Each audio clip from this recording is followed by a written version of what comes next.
En el nombre del Padre, y del Hijo, y del Espíritu Santo. Amén. Es verdad que las luces del alba del día de hoy son más puras, radiantes y bellas por gracia de Dios. Es verdad que yo siento en mi vida, muy dentro de mí, que la gracia de Dios es mi gracia que no merecí. Es verdad que la gracia del Padre en Cristo Jesús es la gloria del hombre y del mundo bañados en luz.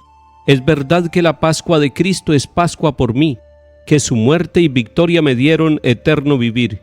Viviré en alabanzas al Padre que al Hijo nos dio, y que el Santo Paráclito inflame nuestra alma en amor. Amén.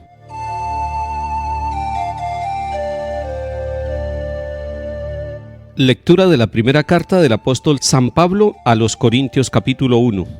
Hermanos, no me envió Cristo a bautizar, sino a anunciar el Evangelio, y no con sabiduría de palabras, para no hacer ineficaz la cruz de Cristo. El mensaje de la cruz es necedad para los que están en vías de perdición, pero para los que están en vías de salvación, para nosotros es fuerza de Dios. Dice la Escritura: destruiré la sabiduría de los sabios, frustraré la sagacidad de los sagaces. ¿Dónde está el sabio? ¿Dónde está el escriba? ¿Dónde está el sofista de nuestros tiempos? ¿No ha convertido Dios en necedad la sabiduría del mundo? Y como en la sabiduría de Dios, el mundo no lo conoció por el camino de la sabiduría, quiso Dios valerse de la necedad de la predicación para salvar a los creyentes.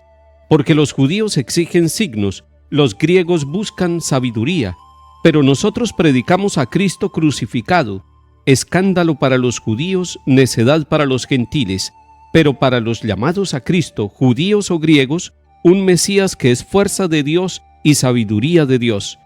Pues lo necio de Dios es más sabio que los hombres, y lo débil de Dios es más fuerte que los hombres. Palabra de Dios. Te alabamos, Señor.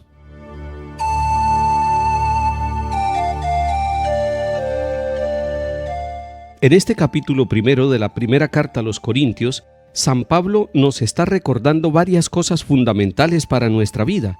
Tengámoslas en cuenta al comenzar este día. Primero, nos está diciendo que él fue enviado a anunciar el Evangelio. Esa es la misión de Pablo, esa es la alegría que tiene este apóstol.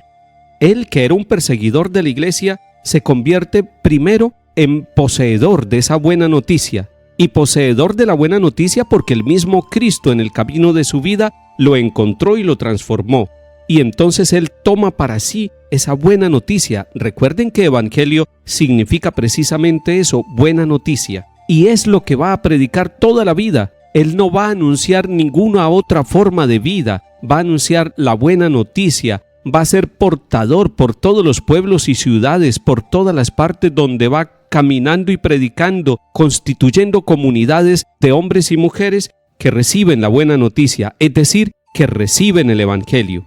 ¿Y cuál es esa buena noticia que lleva Pablo a las comunidades?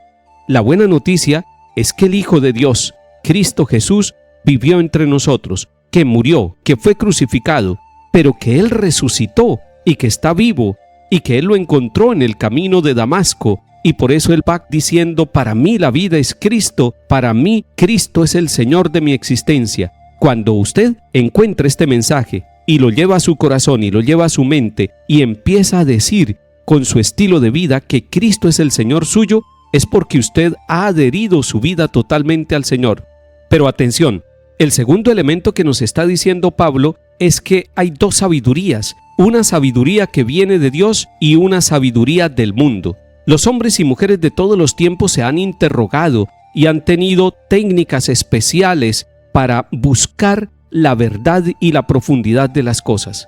Esa es una sabiduría estrictamente humana. Pero si esa sabiduría humana se combina con la sabiduría divina, entonces se puede llegar no solamente al conocimiento de las cosas materiales, sino al conocimiento de Dios.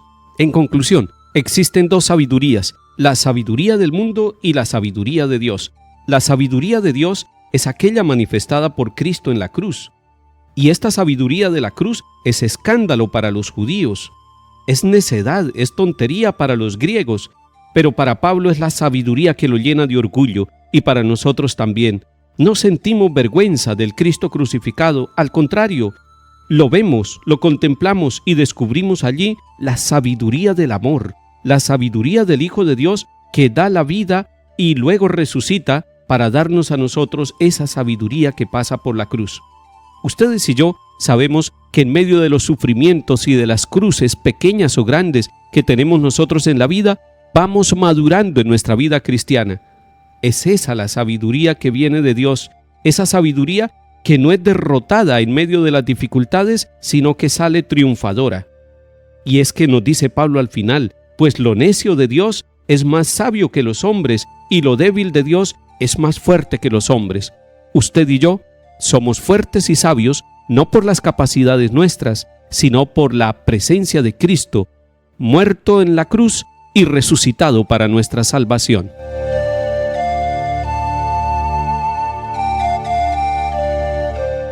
Salmo 32. Aclamad justos al Señor, que merece la alabanza de los buenos. Dad gracias al Señor con la cítara, tocad en su honor el arpa de 10 cuerdas. Que la palabra del Señor es sincera, y todas sus acciones son leales. Él ama la justicia y el derecho, y su misericordia llena la tierra.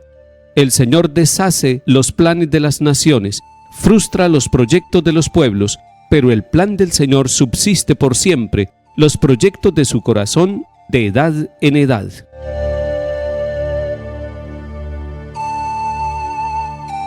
Lectura del Santo Evangelio según San Mateo, capítulo 25.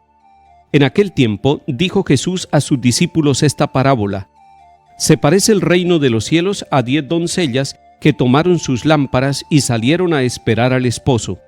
5 de ellas eran necias y 5 eran sensatas. Las necias, al tomar las lámparas, se dejaron el aceite.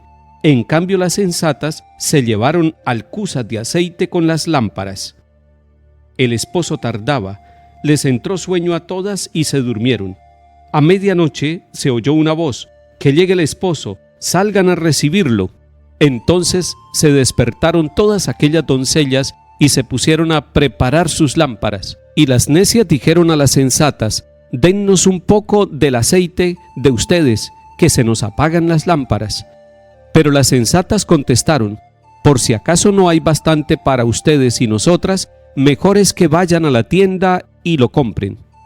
Mientras iban a comprarlo, llegó el esposo, y las que estaban preparadas entraron con él en el banquete de bodas, y se cerró la puerta.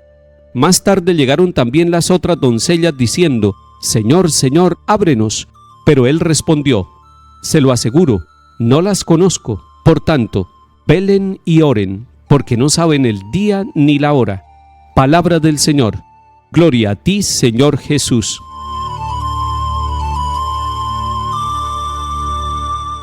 El reino de los cielos necesita que estemos despiertos. El reino de los cielos despuntará a la hora menos esperada. El reino de los cielos ya está entre nosotros, pero nosotros debemos estar muy atentos a esa presencia del reinado de Dios. El Señor nos está diciendo con esta parábola una enseñanza concreta y directa. Estemos atentos, estemos velando, porque no sabemos ni el día ni la hora. Esa es una sabiduría muy grande, estar precavidos, no pensar que el Señor se demora en llegar y entonces desorientarnos en el camino de nuestra vida.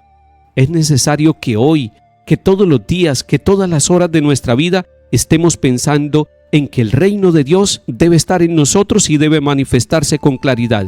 El aceite de la oración, la lámpara de las buenas obras, eso debe acompañar nuestra vida.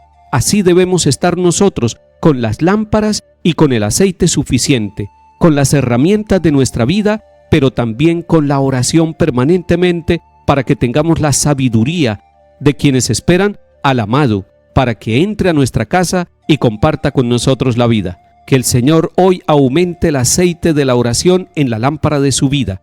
En el nombre del Padre, y del Hijo, y del Espíritu Santo. Amén.